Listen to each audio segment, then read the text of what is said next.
Stone Cold Prose, Building Better Words. Is remembered as a swashbuckling Hollywood actor and lady killer, so prolific that the phrase "in like Flynn" is still in use today. He's also remembered as a drunk and a degenerate.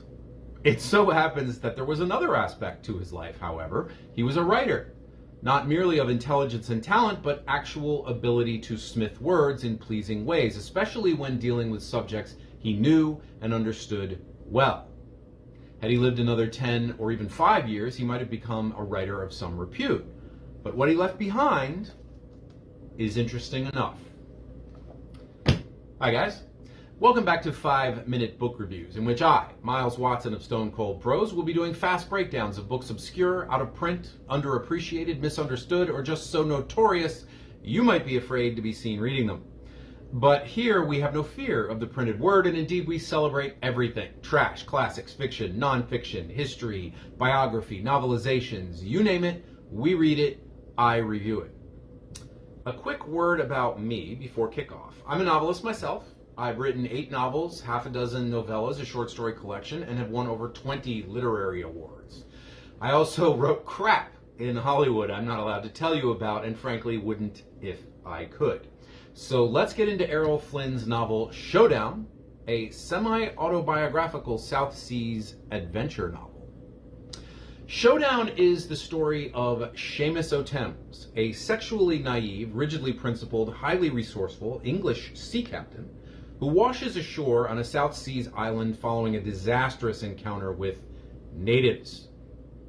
Rescued by a German missionary named Kirschner, who effectively adopts him as a son, O'Thames falls in love with a beautiful young nun, and largely to escape the impossibility of the situation, agrees to take a camera crew and some pain-in-the-ass Hollywood actors up the Sepik River, the most dangerous river in the most dangerous place in the world back then, New Guinea.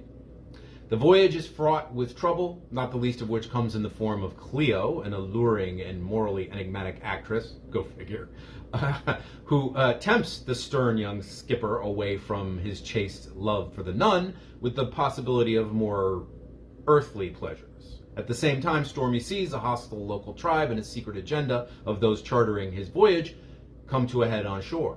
Who will survive? Will love prevail? Will you care? I won't answer the first 2, but I will say in regards to the third, I did. Showdown is admittedly a very strange novel and obviously the work of an amateur, albeit one with great life experience and a lot of writing talent. Flynn knew the South Seas extremely well, having been born in Tasmania and spent much time in New Guinea running plantations and panning for gold. He was also an expert sailor, and his love and respect for the sea and his knowledge of seacraft are remarkable. Like George Orwell, who reconstructed Burma so vividly in his novel Burmese Days that the reader feels as if he's physically present in Burma, Flynn brings the landscape and the water to life. The sequences where Seamus is fighting the storm from the wheel of the Maskey, his tramp steamer, are beautifully crafted. Likewise, he can explain the incredibly complex racial, ethnic, and tribal dynamics of the colonial era in a way no modern writer would dare. And the book reflects the wry, somewhat cynical wit for which Flynn was well known in his personal life. Take this line. Father Kirschner's life was consecrated to the idea of peace on earth and goodwill to mankind, but the principle did not include letting the oil dry out on his gun barrel. This is gold. So too is Flynn's construction of the character of Seamus, a man of stern morals and unyielding principles founded on a sexually scarring experience that occurred in his youth. Seamus seems to reflect the man Flynn might have become, and that Flynn wished he had become, rather than a sexually degenerate alcoholic actor whose personal life was so notorious it's still commented upon today. But Seamus is not idealized. He's not Sir Galahad on a boat. He feels real because Flynn contained elements of the man within him.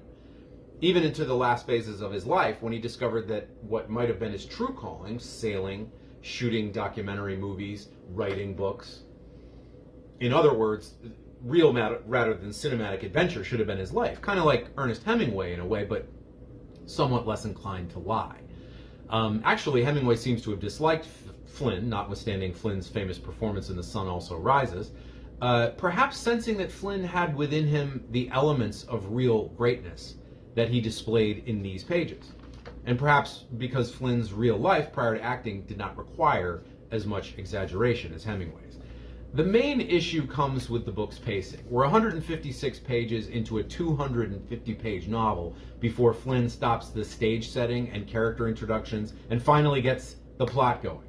And despite being only 250 pages long, the book feels heavily overwritten. It could have come in at 200 without any loss and with considerable gain.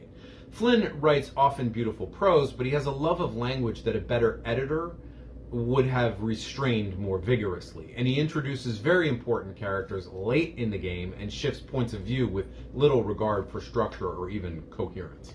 All that having been said, I enjoyed Showdown quite a bit.